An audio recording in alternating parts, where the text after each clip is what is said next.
El siguiente programa es apto para toda la familia. Se recomienda la compañía de un adulto responsable. Los conceptos emitidos no comprometen la filosofía del canal.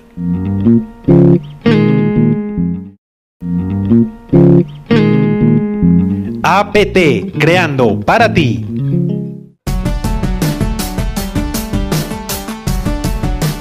Bienvenidos a su programa Personería de Tocancipá en acción con la comunidad.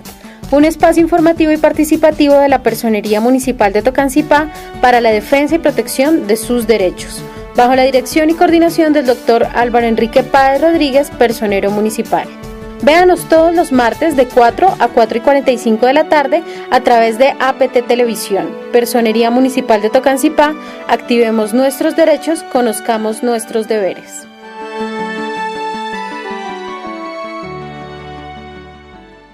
Bienvenidos a su programa Personería de Tocancipá en acción con la comunidad.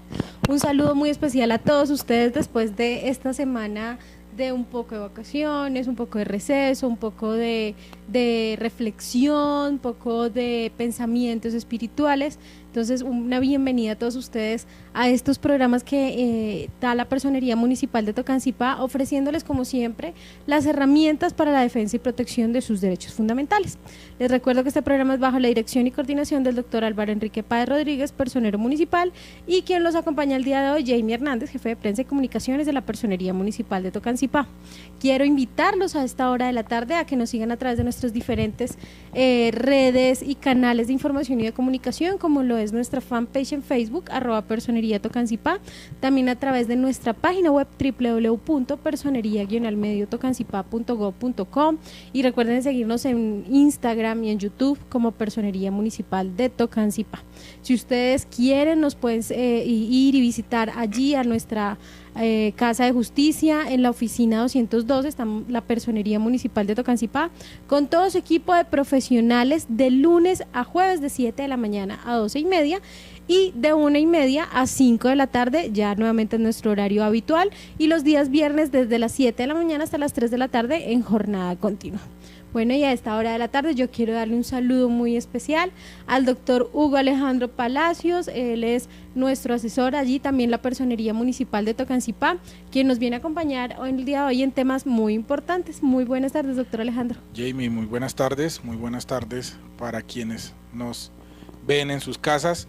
Como siempre, encantado de poder estar acá, de poder charlar en esta tarde contigo y poner de presente un poco de tantos de los temas que tenemos en el día a día de nuestra personería, pero que son de especial interés y es bueno que en sus hogares los conozcan. Bueno, como mencionaba al inicio, venimos ya de una semana de receso, de una semana de descanso, de una semana que para muchos es una semana de tranquilidad, de reflexión. Bueno, Alejandra, ¿a usted cómo le fue en esa semana?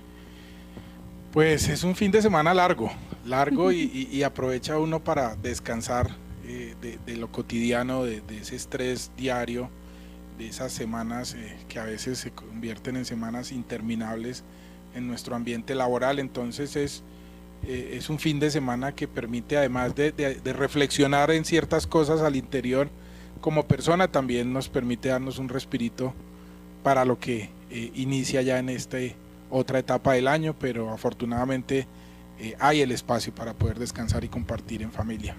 Y también pues la semana pasada también fue un poquito de frío, un poquito lluviosa hasta este fin de semana, incluso hasta el día de ayer, pero ya hoy amanecimos con un solazo, tenemos un clima excelente así para que empecemos como esta nueva temporada, la segunda temporada de este año, con el mejor ánimo y la mejor energía en sus casas, con sus familias, con sus amigos, de los niños en los colegios. Y cuando hablo de niños en los colegios es porque hoy venimos a hablar de un tema bien bonito. Inicialmente, recuerden que hace un par de semanitas nosotros estuvimos acá con la doctora Laura Gómez, quien es la personera de la GADA, iniciando un tema por ser el mes de abril, el mes del que nosotros hablamos, el mes de la protección, aunque todos los años todos los meses son de proteger a nuestros niños todos los días, cada minuto, cada segundo. El mes de abril como que se conmemora este día de defender y proteger los derechos de los niños. Y estuvimos hablando de muchos aspectos, el tema de maltrato infantil, el tema de trabajo infantil, también otros temas concernientes en temas de vulneraciones de derechos de niños, niñas y adolescentes. Y hoy queremos, pues con el acompañamiento del doctor Hugo Alejandro, completar un poquito de esto para que no se quede ya como en continuará, sino para que tengamos en cuenta esos otros aspectos que quedaron pendientes. Uno de los aspectos importantes de los que vamos a hablar el día de hoy son temas como el embarazo en adolescentes, en niñas y en adolescentes. Entonces, para eso, pues quiero que veamos esta primera cápsula para que conozcamos cuáles son esas líneas de atención a las cuales pueden ustedes recurrir si sienten, si nos están viendo los niños o si son familiares de algún niño que esté pasando por esta situación, para que podamos acudir a estas herramientas de protección de derechos.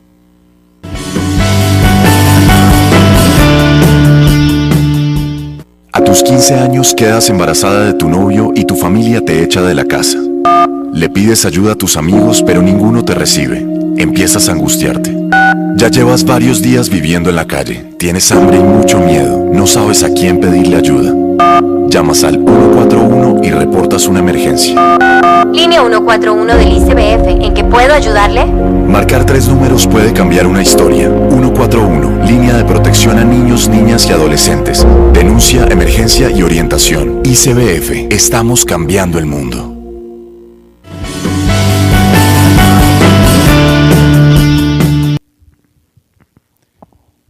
Entonces recordemos que la línea 141 es la línea de atención a nivel en nuestro país, de atención general a niños, niñas y adolescentes cuando se están viendo vulnerados sus derechos. Hay muchos casos hoy en día, doctor Alejandro, y siguen aumentando desafortunadamente, de embarazos en niñas y en adolescentes, donde pues por cualquier tema de información o a veces también porque hay tema de vulneración de derechos, no solo en el tema de que se ven desprotegidos los derechos de estas niñas cuando quedan embarazadas o abandonadas por sus padres de familia, sino también porque muchos de esos embarazos también pueden ser productos de abuso sexual. ¿Cómo una niña que puede estar pasando por esta situación y que es sacada de su casa o sus padres no la protegen por ser ella menor de edad y porque está en esta situación, puede recurrir, digamos, a entidades como la personería o el ICBF para que ella, al ser menor de edad, la sigan protegiendo?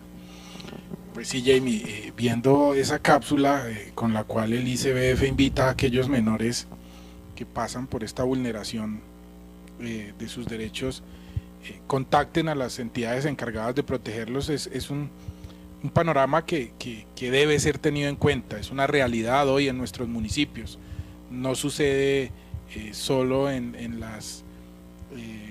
los estratos bajos o en las personas en situación de vulneración o de pobreza extrema, sino en cualquier campo de nuestros municipios, de nuestras ciudades, y básicamente es algo que muchas veces a pesar de lo que se ha pretendido avanzar en el tema de protección de derechos de los menores, muchas veces no se entiende. ¿Por qué digo que muchas veces no se entiende esta realidad? Porque pues si hacemos nosotros reflexión, si quienes nos están viendo en sus hogares y ya superan los 40, 50 años, pueden dar fe que antes el tema de la sexualidad era un tema tabú, incluso en nuestras instituciones educativas. Actualmente en busca de proteger a los menores es que se ha dado la posibilidad de que la educación sexual sea una materia casi que obligatoria en nuestras instituciones o que deba tratarse, y a pesar de esto tenemos unos casos o una tasa de embarazo infantil altísima. Como tú lo decías, no todos son embarazos consentidos o frutos de algún tipo de situación consentida por el menor, otras pueden también ser fruto de abusos dentro de su mismo núcleo familiar, y esto conlleva a los menores a ponerlos en altísimo riesgo. El primero, como lo mencionaba la cápsula, es que los sacan de sus hogares, que los padres no alcanzan a asimilar esta situación y creen que lo más fácil es decirle a su hijo o a su hija, váyase de la casa y usted mirará cómo responde. Ahí hay una grave vulneración a los derechos del menor, porque es que el menor, uno, no está en capacidad de trabajar, dos, queda en total desprotección, y expuesto a todos los riesgos que esto conlleva, y más si tiene por su estado de gravidez que tener unos ciertos cuidados en cuanto a la salud. Entonces es un tema que se trata, y por eso se abren estos espacios, por eso la personería está siempre a disposición de escuchar las quejas. Están a nivel local o municipal también las comisarías de familia, el ICBF, que tiene sus regionales y tiene competencia también en nuestros municipios, pero lo que se busca evitar es esto, que los niños o las niñas, perdón, tengan que salir de sus hogares con un embarazo en curso a exponerse a una serie de riesgos en todos los aspectos, y más si es asociado a algún tipo de abuso, pues muchas veces callan por miedo también a que sus mismos generadores del abuso tomen algún tipo de represalia. Entonces la idea es que nosotros estemos atentos, que las entidades que tenemos la obligación de proteger los derechos de los menores estemos atentos, como lo hacemos nosotros en la personería con nuestros profesionales, que se garantice también que en las comisarías de familia, que en principio son los defensores de los menores en nuestros municipios,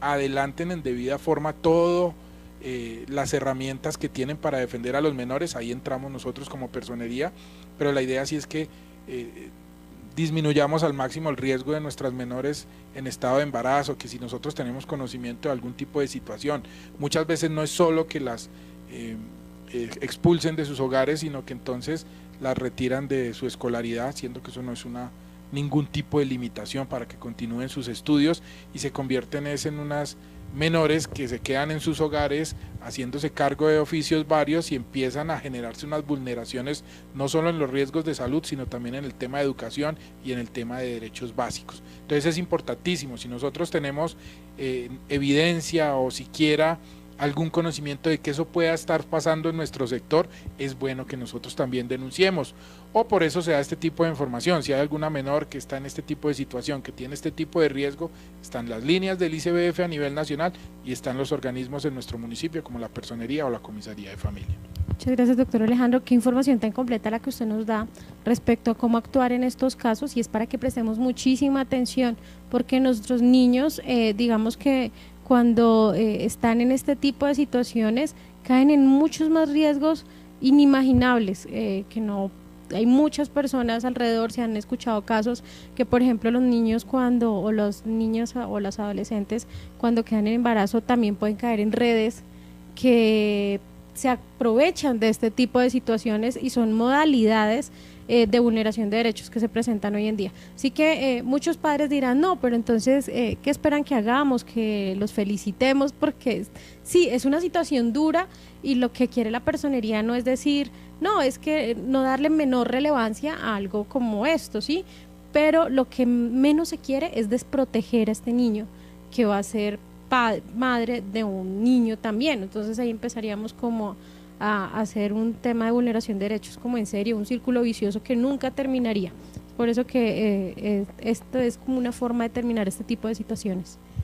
Sí, Jamie, como tú lo indicas, y hay un tema también que tú tocabas, y es que el riesgo no es solo frente al menor, o a la menor, perdón, en estado de embarazo, sino como tú dices, hay todas unas redes que convierten estas debilidades de los menores en una posibilidad de incluso comerciar con el niño que está por nacer, decir o acoger bajo un techo a estos menores que han sido expulsados de sus hogares, dándoles todas las comodidades necesarias, los controles médicos, con la condición o bajo el requerimiento específico que una vez nazca el menor, pues ellos van a encargarse de ubicarlo en otro hogar o con otros padres, lo cual también contempla una vulneración total a la normatividad, a los derechos, a todo el trámite que debe darse en caso de que voluntariamente la menor decidiera dar en adopción, que cuando lo sabemos, pues un menor tiene ciertas restricciones para decidir sobre algunas cosas porque no han adquirido su mayoría de edad.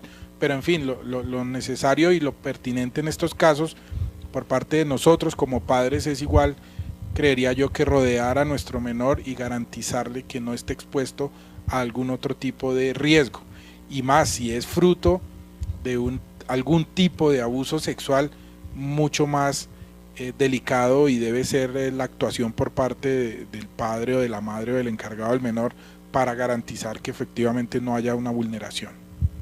Bueno, Otro tema de vulneraciones de derechos es el tema de acoso infantil o bullying escolar que escuchamos hoy en día casi que todos los días y en todas las instituciones educativas.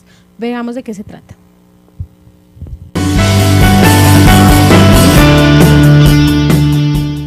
Hiciste un nuevo amigo por redes sociales. Llevas varios días hablando con él y te pide fotos en vestido de baño. Tú se las mandas. Él te propone que se conozcan en persona. Te dice que eres muy linda. Lo piensas, pero te niegas al encuentro y él te amenaza con publicar tus fotos. Llamas al 141 y haces una denuncia. Línea 141 del ICBF, ¿en qué puedo ayudarle? Marcar 3 números puede cambiar una historia. 141, línea de protección a niños, niñas y adolescentes. Denuncia, emergencia y orientación. ICBF, estamos cambiando el mundo.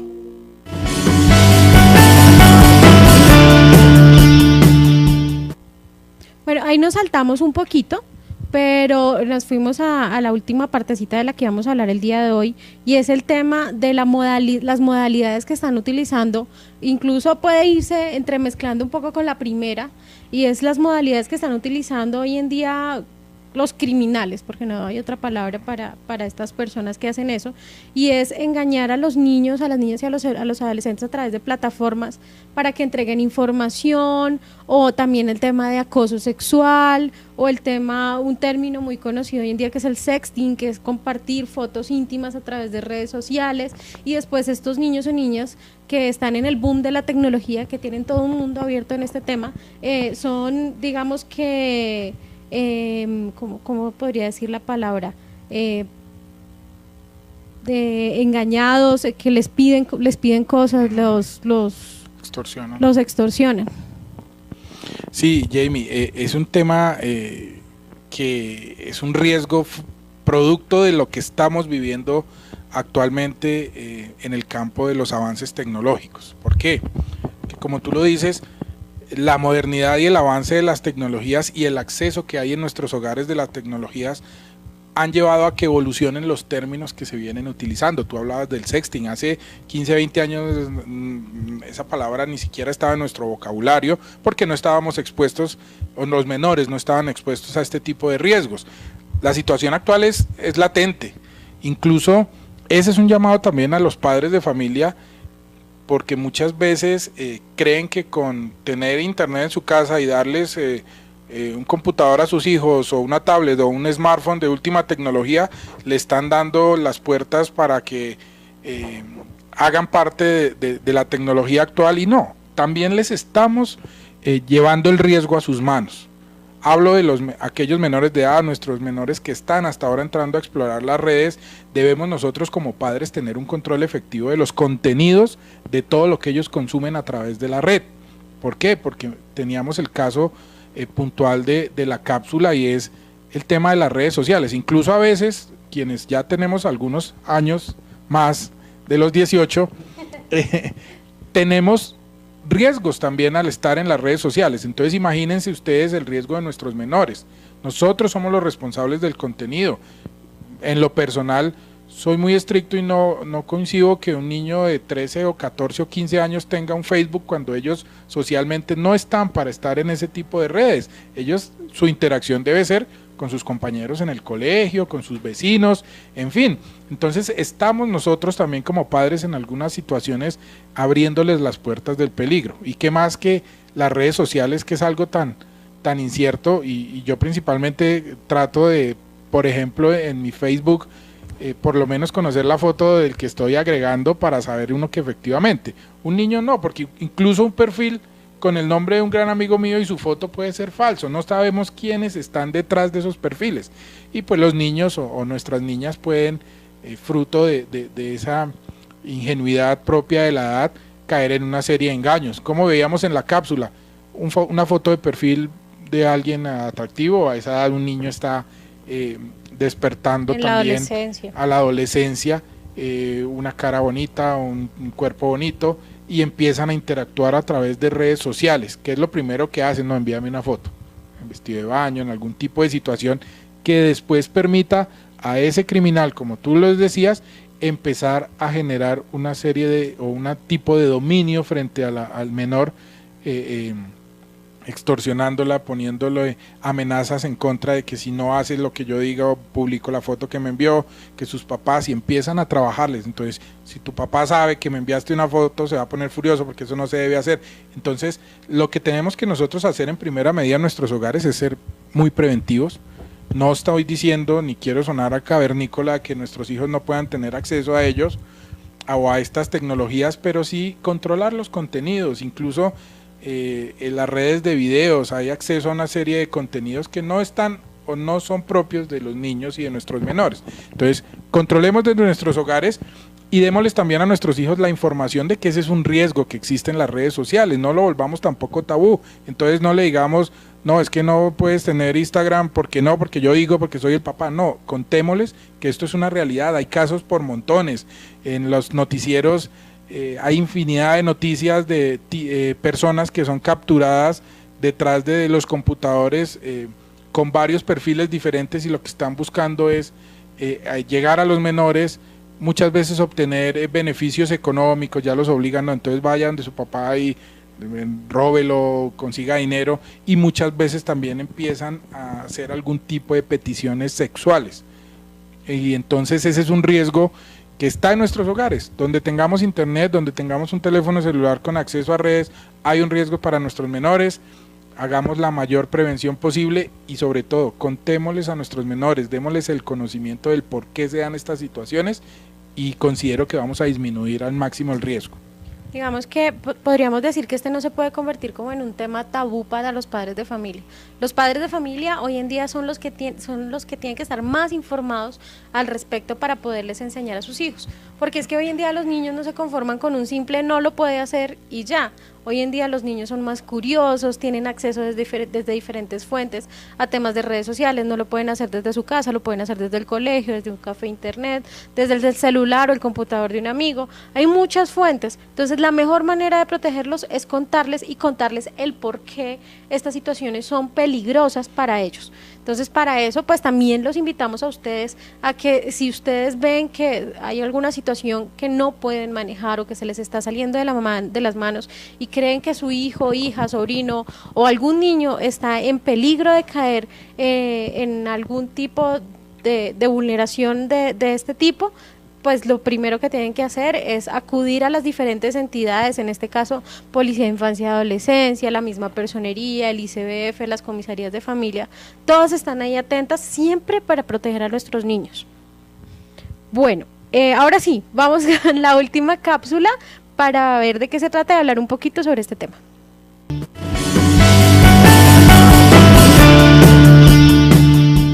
Un día te llega una invitación para estudiar inglés en el exterior con todos los gastos pagos. Siempre has querido viajar. Investigas sobre la oferta, pero la página no tiene mucha información. A los pocos días recibes un correo citándote a un lugar específico, pero debes ir sola. No sabes qué hacer. Llamas al 141 y pides orientación.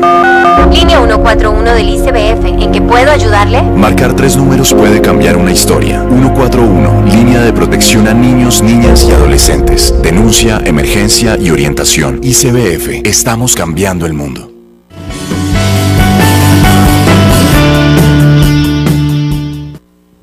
Bueno, eso se puede complementar un poco. Vamos a hablar un poco también del tema de lo que hablamos ahorita de bullying escolar y de acoso a niños, digamos, en los colegios, que es algo que sucede muy frecuente hoy en día y que a veces los padres piensan que sus hijos están muy seguros porque están allá en la institución educativa con los profesores, rodeados de un entorno seguro, y a veces no es tan seguro, porque a veces los niños no tienen la confianza para decirle a sus papás que algo no anda bien en sus entidades, en sus entornos educativos.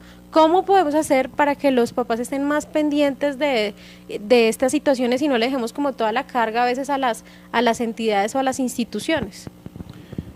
Jamie, dentro de lo que veníamos hablando del tema de la modernidad, claramente uno de los grandes cambios que ha sufrido la familia como célula de la sociedad es el tema de que ahora papá y mamá, cuando son familias compuestas por los dos, tienen que salir de sus hogares a trabajar. Hace un par de años las realidades eran diferentes, las madres por lo general siempre estaban en sus hogares, entonces siempre tenían una interacción más directa con sus hijos. Ahora, si no es así que nuestros dos padres salen, nuestras familias también están compuestas solo por el papá y sus hijos o por la mamá y sus hijos. ¿Qué es lo que hace o a qué conlleva este tipo de actividad propia del día a día y pues que es una obligación también de nosotros como padres? Es que empecemos a alejarnos un poco de nuestros hijos, a que consideremos, repito como lo dije anteriormente, que le compramos la última tablet, el último computador, lo tenemos con la ropa que él quiere, con los zapatos que ellos quieren, pensamos que estamos cumpliendo con nuestra labor de padres y no es así. Nosotros tenemos también que aprender a medir el tiempo que tenemos para nuestros hijos y hacer que ese tiempo no sea simplemente estar con ellos en la casa, estar en el mismo ambiente un sábado, un domingo. Nosotros tenemos que empezar como padres y es una responsabilidad, porque es que estamos aquí garantizando los derechos de nuestros menores, que son personas en un grado de madurez totalmente diferente a la que debemos tener ya nosotros. Entonces, no se trata simplemente, no, yo comparto con mis hijos los fines de semana, ¿y qué hacen? No, pues él está por ahí en su cuarto con el celular y yo estoy haciendo el oficio y avanzando lo que tengo que hacer porque entre semana trabajo. No, padres, eso es un llamado de atención para ustedes y una reflexión que debemos hacer en nuestros hogares. Es que el tiempo que nosotros decimos que dedicamos a nuestros hijos sea verdaderamente dedicados a ellos, a charlarle, a contarle a mi hijo o preguntarle a mi hijo adolescente cómo te ha ido hoy en el colegio, qué ha pasado, cómo te has sentido. Incluso, miren, el tema de la confianza del hijo al padre debe ser total, hablarle de temas propios de los cambios que pueden estar sufriendo en su cuerpo, del desarrollo, que ya me está saliendo acné, en fin, muchas situaciones que muchas veces nosotros como padres también nos sonrojamos al momento y decimos, uy, no, yo qué me voy a poner a hablar de eso con mi hijo y menos hoy un sábado, yo mejor me pongo a ver televisión. No, eso hace parte de crear esos lazos de confianza con nuestros hijos.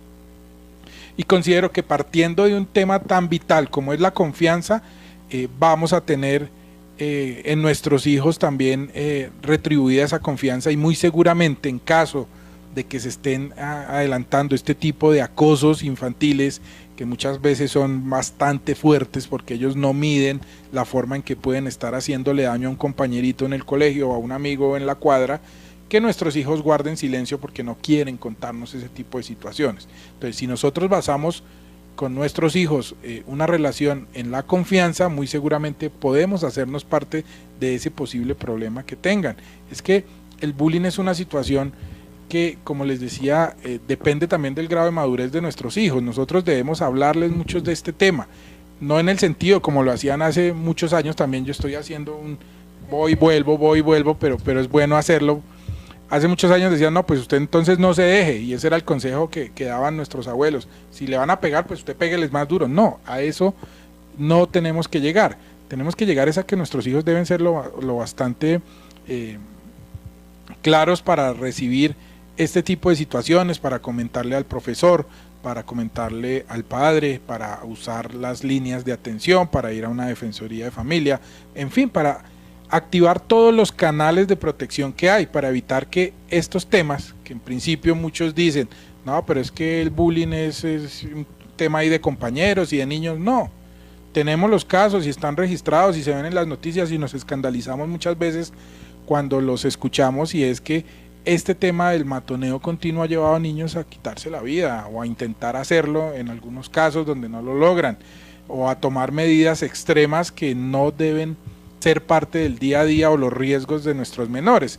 Entonces la idea es que activemos los canales, que nosotros tendríamos una primera responsabilidad en nuestros hogares, pero hay que ser conscientes que sí hay también un grado de responsabilidad en los temas disciplinarios en las entidades educativas, y es ahí donde si los padres y los menores creen que la problemática que han planteado no ha sido tomada en debida forma por las autoridades de los colegios, acudan a las entidades del orden municipal. Está la Policía de Infancia y Adolescencia, están las comisarías de familia y por supuesto están las personerías municipales como garantes de los derechos humanos.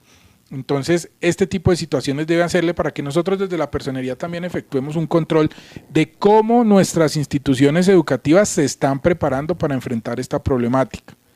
Entonces es ahí donde nosotros debemos poner problema. Y los niños que también cuando sientan este tipo de situaciones se están saliendo de lo normal, ¿no? Porque yo en eso también a veces soy un crítico, y es que nosotros tampoco podemos crear niños como en unos huevitos donde les tocan la cáscara y se rompieron y ya se armó el problema. Debemos saber que ellos también deben saber medir qué de verdaderamente constituye el matoneo y qué simplemente es un tema del día a día, de fortalecerle su autoestima, no porque a mí hoy día me digan adiós gordo, entonces yo ya me voy a poner a llorar y no voy a dejar de comer. No, también tenemos que empezar a fortalecer el carácter de nuestros hijos desde pequeños y saber manejar y lograr identificar cuándo esas causales de matoneo efectivamente están creando un riesgo latente y cuando nuestros profesores, nuestros rectores no están utilizando los canales adecuados para proteger a los menores. Siempre que hablamos de este tema de bullying o matoneo, claro que ahora se dice bullying escolar, nos referimos a la persona que está siendo víctima de este tipo de situaciones, pero casi nunca hablamos de la persona que genera este tipo de situaciones, que son los niños a veces que son un poco agresivos dentro de sus entornos escolares, que de pronto no tienen un buen manejo psicológico o mental. Cabe la responsabilidad un poco de cuando se generan este tipo, que ya es comprobado que se generan este tipo de actuaciones, cae un poco la responsabilidad en los padres de estos menores o cómo sería ahí. Sí, total, yo considero que nosotros estábamos tocando en primera medida el tema frente a la persona que está siendo víctima, pero efectivamente aquellos niños que en los colegios tienen este tipo de conducta, también es necesario que nuestras instituciones pongan un ojo sobre ellos. ¿Por qué? Porque no sabemos si un niño de pronto que es agresivo en el colegio con sus compañeros está recibiendo también violencia y algún tipo de vulneración en sus hogares. Afortunadamente las instituciones educativas ahora ya su equipo es multidisciplinario y no es simplemente el docente que viene a dictar una materia, sino tenemos ya los acompañamientos de los profesionales en las áreas sociales o de intervención social, hay psicólogos, hay trabajadoras sociales y la idea es que con estos equipos de trabajo se logre intervenir no solo al menor, sino también a las familias para comprender el entorno en el que se está creciendo ese menor, porque podríamos tener fácilmente en una situación de bullying escolar 2 menores que están siendo víctimas también de vulneración de sus derechos. Bueno, Doc, hoy teníamos otro tema para complementar pero es que el tema de los niños es tan importante y nos gusta tocarlo tanto porque a diario vemos en las noticias y en todas partes, en redes sociales, cómo los derechos de los niños siguen siendo vulnerados y siguen creciendo las cifras y a veces parece que nada funciona. Es por eso que lo seguimos intentando.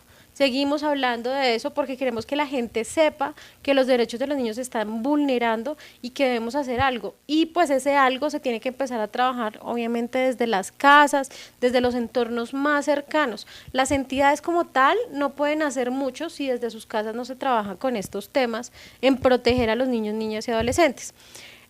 Ya que hablamos estábamos tocando este tema de vulneraciones, quiero hablar un poco de las vulneraciones que a veces se cometen a niños, niñas y adolescentes desde las entidades en el tema de educación y salud.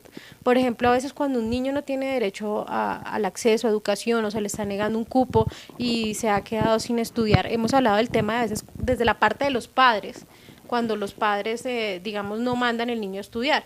Pero ¿qué pasa cuando, digamos, una entidad educativa no recibe al niño o el Estado no garantiza que el niño esté estudiando? Ese es un tema importantísimo y propio del día a día. Y, si pudiéramos mostrar las estadísticas de atención de personería al inicio de etapa escolar, es el mayor flujo de casos que llegan a las personerías municipales y es el tema de los cupos escolares. Ahí hay una situación en principio de rango constitucional y es que el derecho a la educación es un derecho fundamental y se encuentra en la Constitución Política de Colombia, no es un invento ni de un gobierno, ni de un plan de desarrollo, ni de una ley, es un derecho fundamental de rango constitucional. Entonces, de esa misma forma, nosotros debemos garantizar que todos los menores reciban su educación básica. Su primaria, su media vocacional y su superior, si no estoy equivocado en los términos que estoy utilizando, pero básicamente tenemos entonces no solo la obligación los padres de preocuparse por matricular a sus menores en las instituciones, sino también al Estado le asigna la Constitución una serie de responsabilidades, y posteriormente con lo que ha venido legislando nuestro Estado, es tal el punto que en principio este tipo de educación es gratuita, que es otra situación que ya debe ser tenida en cuenta, no solo que es un derecho fundamental, sino que el mismo Estado lo ha ido llevando a que debe ser gratuita. Es allí donde existen los mayores inconvenientes. ¿Por qué? Porque muchas veces nuestras entidades son ineficaces porque la cantidad de población en edad estudiantil es superior a la posibilidad de suministrarles la educación, por lo menos en las zonas más cercanas. Sin embargo, ahí es donde nosotros como personería también actuamos haciendo los requerimientos, requiriendo a la Secretaría de Educación del departamento, a los jefes de núcleo en las zonas o municipios, a los secretarios de educación en algunos municipios, a efectos de que se garanticen estos derechos del menor y que se garantice el acceso. Ahí hay varios temas que también deben ser de conocimiento de los padres, y es que si bien la educación es gratuita, hay una serie de condiciones, reglamentos para su permanencia, y por eso muchas veces algunos padres también entran en conflicto con las instituciones porque se desescolarizan menores con fundamento en los reglamentos de convivencia. Sin embargo, todo eso puede ser abordado por el caso específico, y para eso estamos nosotros en personería, pero en principio las entidades territoriales, los municipios deben garantizarle a nuestros menores la posibilidad de que tengan un cupo para que estudien. No necesariamente, y esto se da en muchos casos y crea también conflicto en las comunidades, es que deba ser en el colegio que está a las 2 o 3 cuadras de mi casa. ¿Por qué? Porque muy seguramente si estamos en una zona urbana, ese colegio es el único del área urbana y es donde todos quieren estar. Y el tema de cupos también va relacionado con el derecho a la educación, porque no se trata de decir yo recibo a todos los que se inscriban y los tengo en malas condiciones, grupos escolares de 40 o 50 menores que también atentan contra su derecho a la educación. Incluso es derecho a la educación, pero educación con calidad, no simplemente educación. Entonces, por eso se ha venido dando todo este debate, y se está pidiendo es que no solo es garantizarle, bueno, venga, entre, queda matriculado, sino garantizarle que efectivamente acceda a unas aulas con toda la posibilidad de disfrutar o de recibir de mejor manera sus clases, a sus puestos de estudio, en fin. Y en algunos casos, incluso los municipios, con cargo a su presupuesto, garantizan rutas para llevar una población de un sector a otro con el fin único y exclusivo de garantizarles el acceso. Entonces es de vital importancia. Nosotros como entidad de control y garante de derechos humanos siempre vamos a estar atentos a cualquier tipo de queja por retiro de cupos que no cumplen con los requisitos, que se saltan los protocolos, que no hay aplicación de los manuales de convivencia, y por supuesto también aquellos menores donde definitivamente no sea posible por parte de los municipios ofertarles su cupo escolar, que es un tema de una vulneración que no va a poder ser tolerada por parte de entidades como las personerías. Bueno, y en el tema de salud, ¿cómo podríamos hacer? Hoy precisamente íbamos a hablar del tema de mecanismos de protección de derechos, y queremos hacer una invitación a todas las personas que sientan que están vulnerando los derechos en el tema de salud a sus hijos, a sus niños, a los niños que conozcan, y que sientan que, digamos, no les han dado una cita, que necesitan un control, o que necesitan, digamos que si el niño ya lo diagnosticaron, no le entregan exámenes, no le dan autorizaciones. ¿Cómo hacemos para garantizar que los niños tengan ese acceso al derecho a la salud?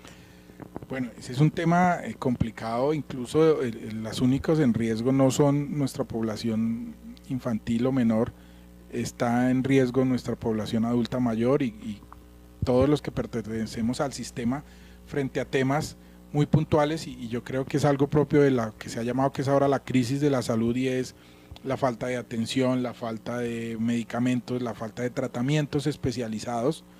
Entonces, pues en principio tendríamos nosotros las herramientas que la misma Constitución nos ha dado, el derecho de petición que no tiene ningún tipo de requerimiento jurídico, o sea, sé que hay incluso muy cerca en otros sitios a las mismas prestadoras de salud donde hay personas que se sientan ahí a ganarse la vida diciendo yo le hago el derecho de petición, yo le hago, y también lo convierten en un negocio. Pero el derecho de petición es algo muy sencillo, es simplemente acudir a la entidad y hacerle algún tipo de requerimiento de petición, la cual deben responder dentro de los términos que da la ley, que es en principio 15 días hábiles, es decir, de lunes a viernes, no festivos. Esa sería la primera forma o la primera herramienta que yo tengo como usuario de empezar a interactuar con el prestador de mi servicio. Y pues en el caso de los menores, pues el llamado a hacer todas estas actividades en principio serían los padres, que son como los representantes legales, por decirlo de alguna forma, de los menores, los tutores, los garantes de sus derechos en este tipo de instancias. Igual tenemos entidades que muy seguramente con las puertas abiertas nos ayudarán, como es el caso de las personerías, particularmente la disposición que tiene la Personería Municipal de Tocancipá en llegar a atender todos estos temas propios de la salud.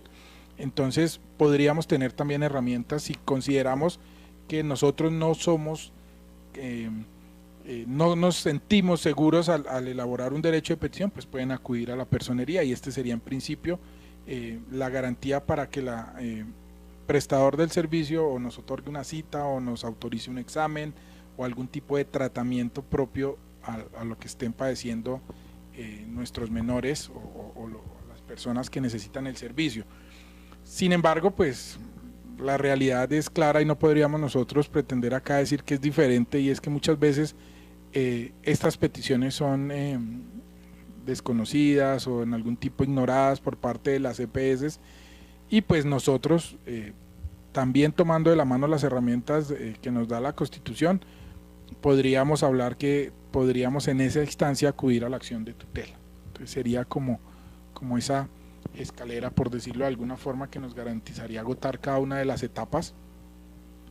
Y pues a través de la acción de tutela, sí, ya de una vez estoy yo acudiendo a un juez de la República pidiéndole que se protejan mis derechos fundamentales, derecho fundamental a la salud, que puede estar encadenado a otro, al derecho a la vida, porque resulta que mi enfermedad es tal que si no recibo el medicamento o no recibo la atención, ya voy a poder estar en riesgo de morir, y este tipo de situaciones. Entonces vamos a empezar a través de la acción de tutela a lograr que un juez de la República ya empiece a dar órdenes que son de obligatorio cumplimiento para las entidades.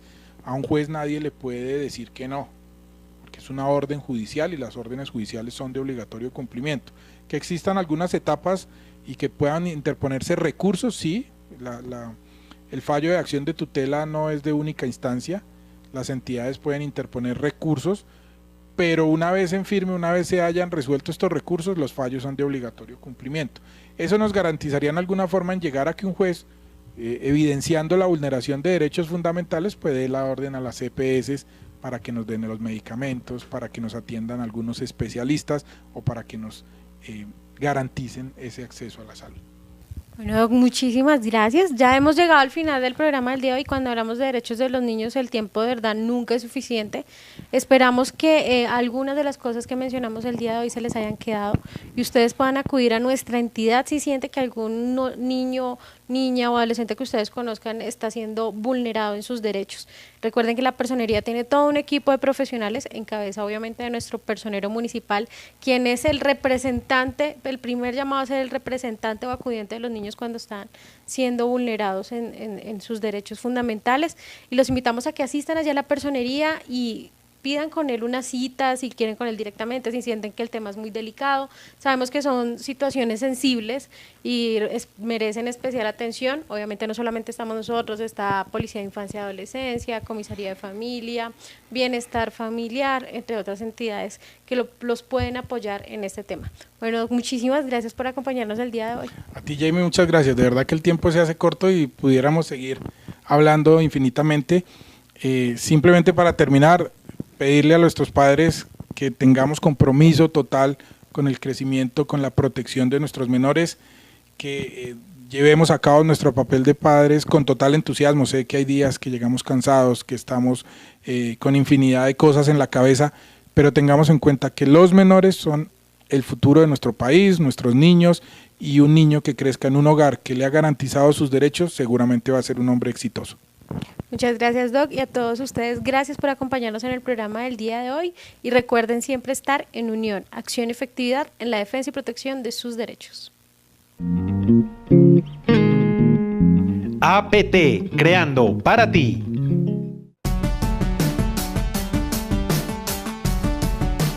Bienvenidos a su programa Personería de Tocancipá en acción con la comunidad.